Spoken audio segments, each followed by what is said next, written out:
পবিত্র কোরবানিকে ঘিরে এই খামারে ১.৫ শতাধিকের বেশি দুম্বা লালন পালন করা হয়েছে। ক্রেতাদের চাহিদা বিবেচনায় কয়েকটি জাতের দুম্বা রাখা হয়েছে এখানে।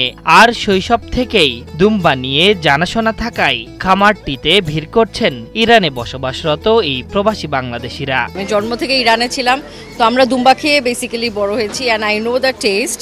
এত মজা, অনেকে হয়তো গন্ধ লাগতে পারে বাট আসলে কোনো গন্ধ না, it's very tasty, very healthy. ফার্মে এসে যে দেখলাম যে ওরা খুব ভেজিটেবলও খাওয়াচ্ছে, খুব সুন্দর করে খাওয়াচ্ছে আর খুব নিট অ্যান্ড ক্লিন। সবসময় তো অ্যাজ ইউজুয়াল গরু ছাগল এটা দিয়েই তো করা হয়, তো দুম্বা এটা ডিফারেন্ট জিনিস, এটা খুব ভালো লাগলো। চট্টগ্রামের ফৌজাদার হাটের সলিমপুরে ইউনিক গোট খামারে পাওয়া যাচ্ছে মরুর প্রাণী দুম্বা।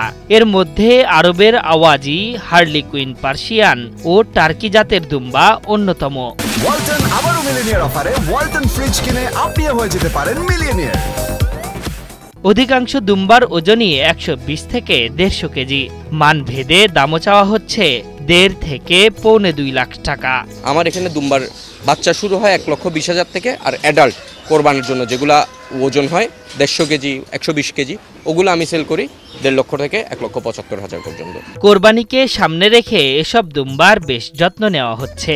রুটিন মাফিক চলছে দুম্বার পরিচর্যা। সবুজ ঘাস খাওয়ায়, সাইলেজ খাওয়ায়, তারপর এটার ভিতরে কোনো ফরমালিন নেই, আর মোটা তাজা করানোর উদাহরণ আমাদের কিছু নেই।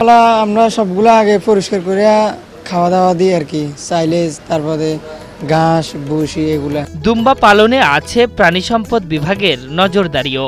এসব প্রাণীকে মানসম্মত খাবার এবং সঠিক পরিচর্যা দেওয়া হয় বলে জানালেন প্রাণী সম্পদ বিভাগের এই কর্মকর্তা। আমি এর প্রত্যেকটা প্রোডাক্ট খাবার দেখলাম থেকে এগুলো সবগুলো স্বাস্থ্যসম্মত, খাবারটাও বিধিসম্মত, স্বাস্থ্যসম্মতভাবে খাবারটা সরবরাহ করা হয়। সুতরাং এখানে সন্দেহ করার কোনো অবকাশ নাই। বাংলাদেশে কোরবানির ঈদ মানেই গরু কিংবা খাসির সমারোহ।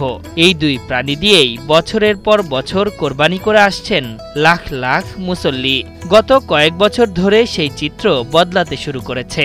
কোরবানির পশু হিসেবে চাহিদার তালিকায় জায়গা করে নিচ্ছে মরু অঞ্চলের প্রাণী দুম্বা। সেই সাথে এই পশু খুলে দিয়েছে খামারিদের নতুন বাণিজ্যের পথ। আশরাফুল ইসলাম, ৭১।